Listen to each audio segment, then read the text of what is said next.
I'd be the person in Bible study, like asking all these questions about like this book that someone wrote or these people wrote that tell us how to live our lives. And at 5 or 6, I knew like there's something going on. I'm not interested in any of the boys or anything like that. I kind of knew that, knowing now, I mean, I'm queer, but like I just had this struggle with my sexuality at a very, very young age.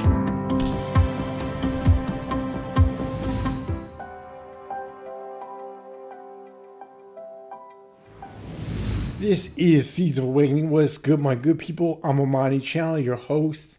This is your home for free thinking conversations with open-minded individuals to help you change your thoughts a little bit, maybe look at life a little bit differently. So this week, the guest is Kristi Vester. She's going to share her story in just a minute. She actually was raised in the Bible Belt here in Georgia, but her internal values just simply align with what she was raised with in the church. And that caused some conflicts for her in her personal life. So we'll have her share her story in just a second, but first make sure to like, subscribe, hit that notification bell, help the algorithm get triggered so that others can find this great content. Alright, so let's bring Kristi in to find out what exactly didn't jive with her when it came to how she was raised. Alright, Kristi, so good to see you. This is Kristi Vester, who's going to talk about her life experiences and share her story with us. Thanks so much for joining us. Yeah, it's a pleasure to be here. Thanks for having me. I'm glad we could finally make this happen. We've been hitting and missing each other for the past couple of weeks, so thanks so much for making some time. Yeah, we've been playing a little bit of phone tag, so glad to finally be able to get this going. Definitely. So let's start with the beginning of your story. Where were you raised? Where are you from? How were you raised? That sort of thing. Yeah, so I was born in Yonkers, New York. Really only stayed there for about 5, 6 years. My mom worked for GM at the time, so she got a transfer and reassignment to Atlanta, and so technically I was born in New York, but I was raised in Georgia. So I always get into it with people who are from New York. You're not a real New Yorker. Well, I'm not, but I can't help. That's where I was born. So yeah, neighborhood was interesting. Really predominantly like Middle Eastern. Um, a lot of Pakistanians, Kazakhstanians, and so very, very, uh, very, very big like culture shock for me. Um, with my neighborhood and whatnot, but more specifically, like my elementary school and my middle school, my high school, predominantly white, with just a little sprinkle of color here and there. Like elementary, I think there were maybe like three, maybe three, including myself, like other like African American kids in my class. So yeah, another culture shock. So it kind of speaks to me being able to kind of be around a whole bunch of different types of people from a whole bunch of different types of backgrounds, having that early, not socialization, but that early like blending into like a melting pot, if you will, of so many different people. My work calls it being a killer crossover, so I get accused of the same thing. So when I was raised, I was like, my father raised us, we speaking standard English, we were raised in the hood, so a lot of times we were kind of branded as the white kids, that sort of thing, just because of the way we spoke. Oh my gosh. Like it wasn't until I started, because my mom's a devout Christian, so heavy in the church. Sundays, Saturdays, Tuesdays, Bible studies. But that church is in Decatur, Georgia. So at that time, predominantly black, right? So me being around people at my church and the kids my age always got teased. Why do you talk like a white girl or whatever? And for the older people that were there, though, they were kind of impressed. I was always the person to do like the intros for pastors and, do the Christmas plays and everything because I was so well spoken. But I mean, that's just You speak so well.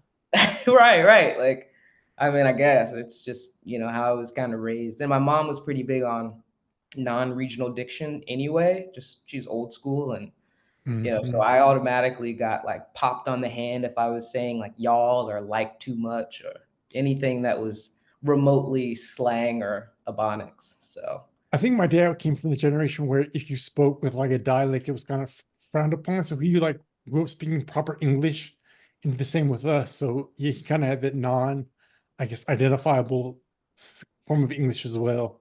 Yeah, I mean, my mom, she's what, 40 years, she's retired now, but she spent 40 years working for General Motors, and she was kind of like, she was high up there, like in terms of like C-suite and being like right next to executives. And so she was still is to this day, very well spoken, very punctual.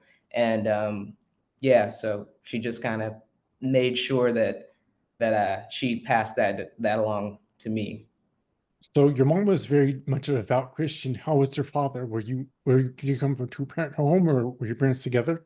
Yeah, my parents are divorced now. They got divorced in 2008, so when I was 18, but they were together for 20 years. So my dad, on the other hand, he's a little bit more spiritual. He is a behavioral health counselor now. So works with a lot of recovering addicts or like even behavioral health, um, patients and whatnot. He's been, recovered, or I guess, I don't know if you ever move on from recovery, but he's been, like sponsors to other recovering addicts and whatnot. So with him, it's a little bit more spiritual and more so about the higher power, as opposed to my mom, who's like really Bible beater. You know, Jesus Christ is like her right hand, and Hmm. so when it came to going to church and being present, my dad wasn't really as involved, so it was really just me and my mom, um, up until I got out of the house and I kind of created my own lane and whatnot. Why did you feel the need to create your own lane? Were you not sort of ascribing to the Christian way you were raised, or what was going on with that? Well, a couple of things. So just me individually, like I've always questioned everything, since I was, old enough to realize that I was curious about the world and curious about what I was being told to do and what not to do. So the idea of I just had so many questions that about like this book that someone wrote or these people wrote that tell us how to live our lives, and the idea that there's this, this being that's the son of, this ultra power, is a lot to really wrap my brain around. And so I'd be the person in Bible study, like asking all these questions and curious, and no one could really give me, the answers that I was looking for.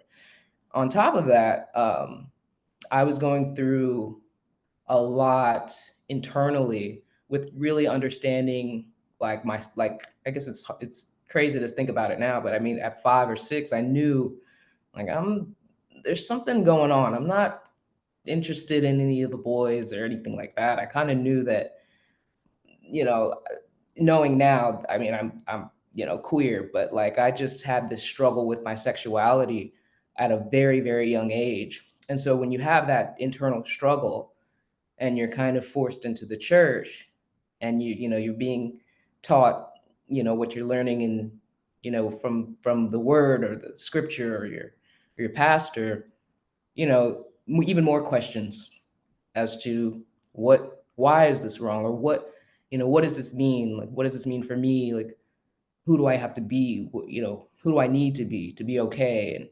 And if I don't know how to do that, how do I hide this feeling? And all those things. So as I got older and just kind of really understanding that there were answers to some of those internal questions, it kind of put me in my own lane in terms of my own faith and what I believed in and whatnot. Did you feel misunderstood, or like the way you were feeling were kind of like a contradiction to what you were being taught in the Bible, that you had to kind of hide your identity? Oh, 100%. 100%. Because again, I was heavy into the church for those 18 years. I mean, I even to this day, put me in some Bible trivia. I will, it's over. I still know scriptures like the back of my hand. Mhm. And, as a daughter and I'm the only child. So like my mom had all these high hopes and, you didn't want to disappoint her all these people at church that were just so enamored by, me and doing all these things in the church. It's like, yeah, it was a completely difficult time, with the feelings and feeling like I was just disappointing people and just not doing what I was supposed to be doing. So yeah, 100%. Did you feel any shame, like the way you were feeling was kind of like put you in contradiction to what the Bible was, the rules of the Bible? Um, I never felt ashamed. I think the shame that I felt the most was like I was disappointing my mom, because at the end of the day, I never really quite bought into, the whole everything that I was learning in the church. I was that curious kid. And Mhm. so it wasn't really feeling shame from like God or anything like that, but really just disappointing my mother, because she just I know how much she lived by or lives by the book and lives by the word, and just seeing just hiding it so that she wasn't disappointed in me was like the biggest thing. Was it like she was putting you in dresses and you wanted to wear pants kind of situation? Okay, that's a whole other thing. So aside from me, just, my sexuality and me being, queer and gay and whatnot, like I was a tomboy. I was a little athlete. Like I was outside running around with all the boys, playing ball, playing cricket, So I never wanted to wear dresses anyway. Okay. Okay. Now, mind you, every Sunday I was pretty sharp. Now I had my mom was a big fashionista, so like she had me dressed down, okay, to the T. But in terms of being comfortable, I just wanted to put some sweatpants on, you know? I don't wanna walk around in these little kitten heels and these little skirts and have to roll up tights, and no, I didn't like that. So yeah, on top of the internal struggle, also you got that external struggle of like being uncomfortable and having to like, you know, put on the show, put on you know, the Dog and face. pony show. Yeah, like you try rolling up tights every Sunday, like, ugh, no. We probably have the same feeling about it. Right. Like, no. So yeah, it was a struggle for a So what while. happened after you turned 18? You sort of stopped going to church. You stopped. Did you still believe in God? Sort of, where'd you go after that?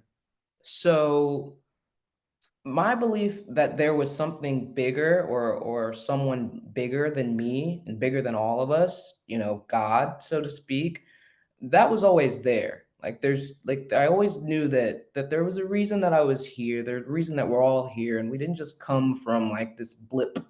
Like there's something bigger, Hmm. Or, when you get in situations when you're younger where they could have gone really bad, or, I've been in situations even in high school where I probably was not supposed to make it out of those situations, but something got me out of it. So I had this belief in a higher power, God, if you will. But once I turned 18, I was going off to school, and that was when my parents were divorcing. So 18 was a huge, huge year. New school, going off to college, leaving a lot of my high school friends behind, my parents splitting their ways. My mom actually got transferred to Michigan at that time, so like she was moving, way out of away from Georgia. So I really was enforced kind of in my own, my own lane, and so freshman year of college, it was just kind of like I won't say coming out, but it was me kind of stepping out, for the first time with nobody telling me what to do or who to be, and really not having that pressure of, not disappointing my mom. And, Hmm. so that was when I was like, okay, I'm not going to claim Christianity because I just don't, I don't, it just doesn't, that's just not what I believe. But in terms of believing in God and believing that, there's something bigger than me out there, for sure. Hmm. So did you ever have a conversation with your mother like, Mom, I'm not who you think I am, or I'm gay? Did you ever have that conversation with her after that, or how'd that relationship go? Yeah, so I think this was my senior year, and I was heavy into sports when I was like my later years in high school. So ran track and field, played basketball. But my senior year was kind of like I knew I was going to the school I was going to. I knew I was getting out of there. And my mom at the time, she was like, "You're 18." This is what I'm thinking. I'm 18. I'm not talking about boys. I'm dressing in sweatpants and I was wearing like I think I was wearing maybe some baggy cut off dicky pants and like a shirt. And my mom was in the kitchen. I was coming downstairs getting ready to leave. And she looks at me and she looks me up and down and she's like, you're gonna attract the wrong crowd if you keep dressing like that. And mind you, I knew my parents were divorcing. I was getting ready to go to school. I was like, you know what? Maybe I do want to attract that crowd. And she looked at me, and I looked at her, and she looked at me. And that's when I was just like, yeah, I think I'm a lesbian. And the look on her face, I don't know if it was a mixture of being furious and shocked or what, but yeah, I came out with it and that was it. I mean, And from maybe she knew, but maybe she was in denial because I mean, there must have been signs, like, right? Yeah, I don't know about my mother, but my dad, because they were separated at the time, so he wasn't even in the house. My dad, I guess my mom must have called my dad shortly after I left the house and let him know what was going on. So I'm talking to my dad, he's calling me, and he was like, "So is this true?" I was like, "Yeah, dad. I mean, that's how I've been feeling for forever." And surprisingly, he was like, I always kind of figured. Mhm. I figured. And that reaction, that, eh, okay, you're still you. That Exactly. You're still my daughter. I still love you. that was everything. Kind of reassuring. Yeah. So it took my mom a little bit longer to come around, and I don't think she's ever going to 100% come around because at the end of the day, it is conflicting with her beliefs religiously. Hmm. However, now versus then, it's a complete 180. So you have this conversation with your mom. You kind of come out the closet, so you can live the life as you want to. What happened after that? Where'd you end up going? You mean school-wise? Well, school wise and with your life in general, what direction and sort of with your sexuality, how'd that all kind of Oh, I mean, that manifested? was so, I kinda we like to say, I was out of the closet, but I still kinda had one foot in, right? So Mhm. I wasn't, like, out and loud and proud, but, if someone asked, there was no denying it. Right. So, throughout throughout college, I mean, I met so many different people, like, from that were confident, so confident in like who they were and unapologetically them that over time, my confidence grew. So, I just kind of stood in it.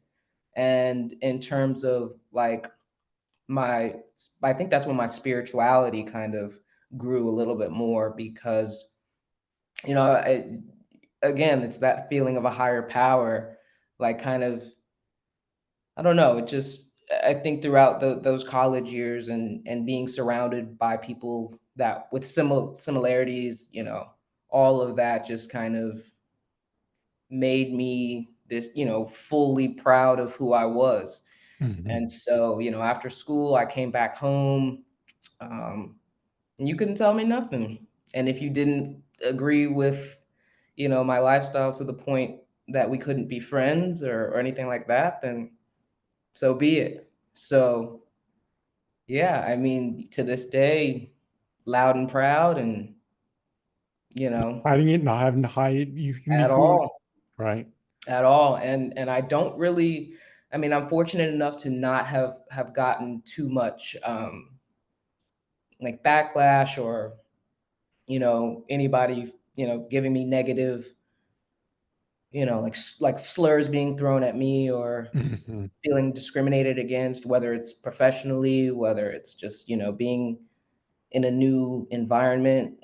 I think that people now see me as just Kristi and Mhm. not just that gay girl or the black chick.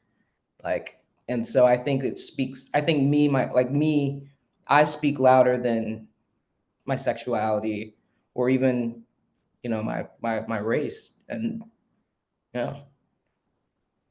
So the question I wanted to ask you was, do you feel like being in the Bible Belt, there's any added pressure on you in terms of how you relate to others or how others accept you? Have you felt anything from that? You mean when growing up? Yeah, What do you mean? growing up. Yep. Do I think that there was any added pressure from others because I was a Christian at the time, or Well, what? being that you sort of had this not alternative lifestyle, but do you feel like being in the Bible Belt, there's any other added pressure to conform to Christianity or to be something you aren't? Oh yeah. I mean, at the end of the day, I think being, queer or a part of that community is and I could be wrong. Maybe things are changing now because it's 2025 and people are a little bit more open to understanding and listening and whatnot. But I mean, it was traditionally frowned upon. You know what I mean? And um, I think it was a lot of pressure and it kept people kind of hiding, who they really were. So yeah, and you've got some churches today that are really, come one, come all. They're Progressive. Right. exactly, super progressive. Understand that it's 2025, and we're all here. But then you've got, your older churches or some churches, and I can only speak for Southern Baptist Christians, right? There's so many other religions and churches that it's not that way, and so hiding and whatnot is not only best for them, mentally, but also could be safer. So yeah, I think depending on the situation for the individual, you know, it might be harder to be their full self because of, you know, the dynamic of the church that they're in, or, the community. When you were youth or when you were younger, did you find yourself dating girls secretly and like dating boys as well? How do you kind of balance that? So I Just didn't really I didn't really officially date a female until I was like headed to college, so 18. okay. Until then, I did what you do when you're in the closet, right? I did what all the girls my age were doing, whatever that means. I'm not gonna say too much, but I had little boyfriends here or there, but I pretended to be interested in the opposite sex when I was younger. Hmm. Because it drew the attention away from you know people thinking otherwise, and B, it was just kind of easier to like go with the flow as opposed to like go against the grain. But again, this day and age, I mean, it's kind of like the norm, so to speak, as opposed to back when I was, back when I was growing up in like school. But yeah, I mean, yeah, I had some boyfriends. I went to all the dances, and, I had prom dates, and I was kissing boys and doing all that. You're like, ew, For were you like kissing him and there's like, ew, but that's not really me, or I was just going through the motions. Anybody gotcha. can go through the motions in any. It doesn't even have to be you just being in the closet. You can pretend Hmm. all day. But at the end of the day, I think everyone, even now when I talk to people from high school, everyone knew, just like, so it was just kind of like I was the one It was trying not to a surprise. It was not a surprise. at all. So I was the one who kind of foolishly was trying to pull the wool over people's eyes when, in all actuality, no one really cared. They Hmm. really didn't. Well, at least my peers didn't. Right. So what's your relationship like with your mother now? That's like that's a great question. It's a great question after kind of sharing where we came from. So, I got married when I was 28. I'm 35 now. And then I got divorced 32, 33. And I that broke me.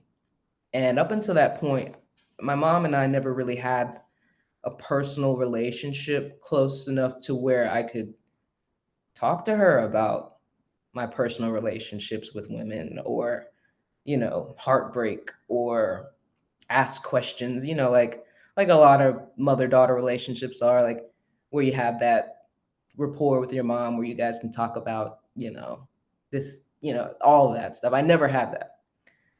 But when I got divorced, I ended up having to go back home. I lost pretty much everything and went back home to like my childhood home. And man, I mean, that I cried with my mom, I cried on her lap, and it was just it brought us so much. It brought us together in a way that we had never ever ever been able, to be ever. And yeah, I mean, I'll never forget that. Like, that was, I think that it was unfortunate that all happened, but the way that she picked me back up off the ground, and just was there. And there were times where I couldn't get out of bed. I didn't get out of bed for like a month, you know, Mm. and like straight legit in under the covers. I think I was just getting up to use the bathroom, and just her being there, because my mom, she went through a divorce as well. So I mean, that just brought us so close together.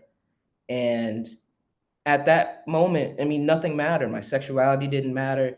It was just a mother being there for her daughter, Mm. and holding her hand through a heartbreak. And so, that changed our relationship to what it is now. And yeah, it's the best thing that could have happened to The bring us worst, the together. worst and the best, right? Absolutely. Yeah. Absolutely. So you said you're more spiritual now. How do you worship God? What's your practice now? What do you believe in? So I'm big on, as cliche as it sounds, I'm big on energy, and I'm big on nature, and I'm big on just really putting putting out the best energy into the world as possible, doing the right thing, treating people with respect, always being compassionate, and seeing how, I guess, the universe, when you sow those type of seeds, you know, how the universe can repay you, and almost, bless you, so to speak, when it comes to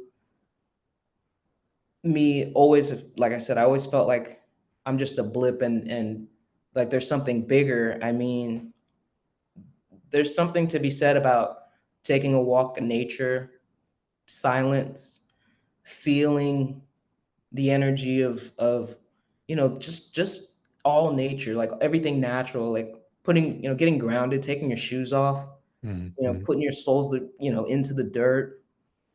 Um, it's just bigger. It's bigger than you. It's bigger than me.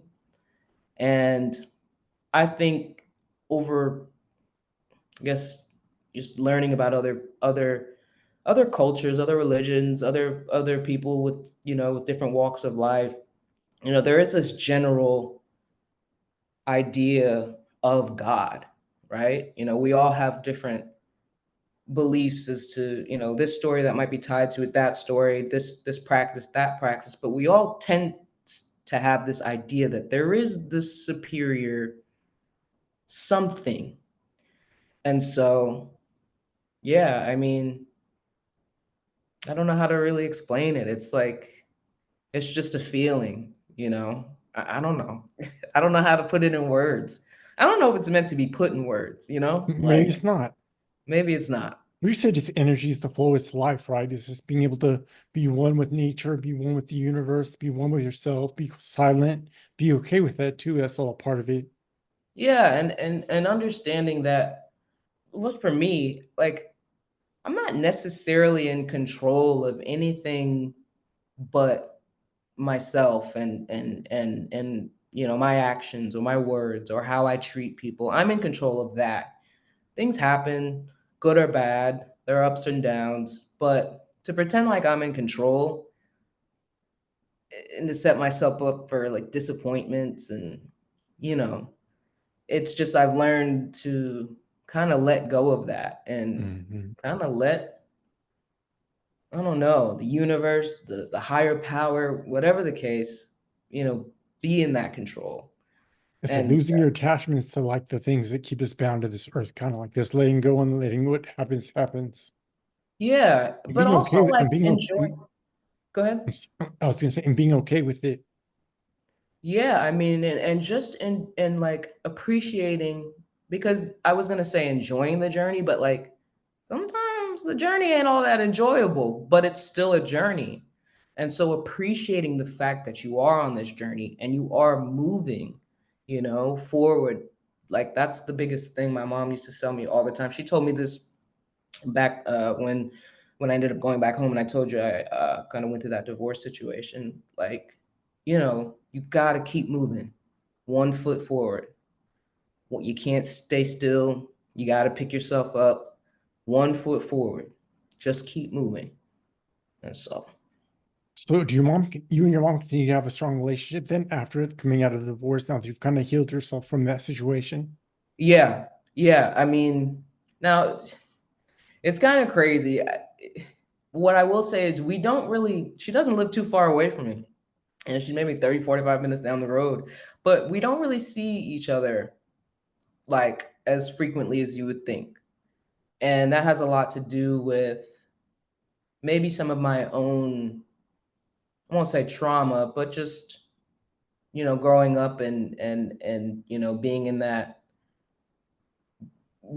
hidden closeted mode where I, you know, where I felt like she was disappointed in, you know, the way that I looked or dressed or whatever the case. I felt it was easier to be away from her and have conversations on the phone versus, you know, dealing with the, I don't know, I get like anxiety when I'm around my mother. It's weird, but it is what it is. Gotcha. But we talk a lot, and when we do talk, we're on the phone for hours. Hmm. And you know, we're talk she's always she's probably the smartest woman that I know. And she's just wise. So anytime I have issues with like with work or with personal relationships or like with this promotion that I'm fingers crossed, you know, hoping for in the next few months here, you know, she's right there. Or when I'm feeling, you know, anxious or nervous about something that I have to do, like she's right there. And you know, I hope she's up there in age, so I think it's important that I eventually get over myself and make an Hmm. effort to see her more. But our relationship is a complete 180 from what it used to be. Well, that's very good. That's good that it is. Hmm. Because we only have one mom, one set of parents. So the fact you're able to Yeah, reconcile and move forward is I think a positive thing. yeah, absolutely. All right, Chris, so I have some rapid fire questions that I like to ask all my guests. The first one being, what would be your definition of a spiritual awakening? Hmm. A spiritual awakening. What would be the definition of it? I think a spiritual awakening is when you you kind of realize that mm, the world is like I mean, it's not just about you. Like like a spiritual awakening would be realizing that like it's you're not the center of the universe. You know what I mean? And once we realize that it's not all about us, you know, then I think we can see the bigger picture. And I think that's the awakening part of it, you know, like, you know, you could be feeling, you know, like life just sucks, right? For example, when you take a step back, there's always other people that are going through other stuff that you probably couldn't even fathom. You know what I mean? So at the end of the day, I think I think having that realization realizing that you're just a small piece of the bigger picture. Not that you're not important, but that you're just one little piece, and that there's a larger there's a larger frame, right? When you zoom out. I think that's what it is. Maybe that's the best way to put it. Spiritual awakening is when you kind of zoom out, Mhm. you know what I mean? Yep. And see what else is in the frame besides just you and just your problems, if that makes sense. I don't think anyone has ever put it that way, but I think that's a great definition or explanation of what the experience is like. Thank you. That just really just kind of came to me. I could tell they just kind of like formulated as we were talking. Just zoom out. That's the awakening. Because I think the opposite of being awake is, kind of just Asleep. being asleep, and not, we don't really see anything outside of, when yeah, it's like a zoom out. All right, so we're almost out of time, but the next question is, what's the most important lesson have you learned in life so far? Most important lesson that I've learned in life thus far is no matter what, no matter how hard it is, be kind. Be kind in any situation, any relationship, any room, to anybody who might be going against you, to the biggest, bully, to the most annoyingest kid, the weirdest boss. Like, be kind, because you never know A, what someone else is going through, or B, who's watching. You know what I mean? You never know. So be kind. Be kind. That's great advice. So if someone wanted to reach out to you or had questions for you, would there be a website or anywhere social media where they could reach out to you? God. I mean, I what is my what is my Instagram? I mean, I'm not heavy on social media and I don't really have a website, but I mean, I think my Instagram is like We Chris. could figure it out. We could figure it out in post. Yeah, ask me after this. I don't Okay. I really don't know. There's But one yeah, more question. There's one more question that I have actually, Christy, and that is, what would be your best advice for someone going through a spiritual awakening? If you want to share that real quick. um buckle up. Enjoy the ride. I mean, because once it happens, it's new and it's scary and it's powerful, but and I don't even know if it ever ends, the awakening. I don't, you know what I mean? Mhm. But once that part of you, or that realization, or that once that happens, like, lean into it. Like, lean into it, and get ready, and be open. Be open to receiving it. Christy, thanks so much for joining us. I want to say good luck in all your future ventures. Yes, absolutely.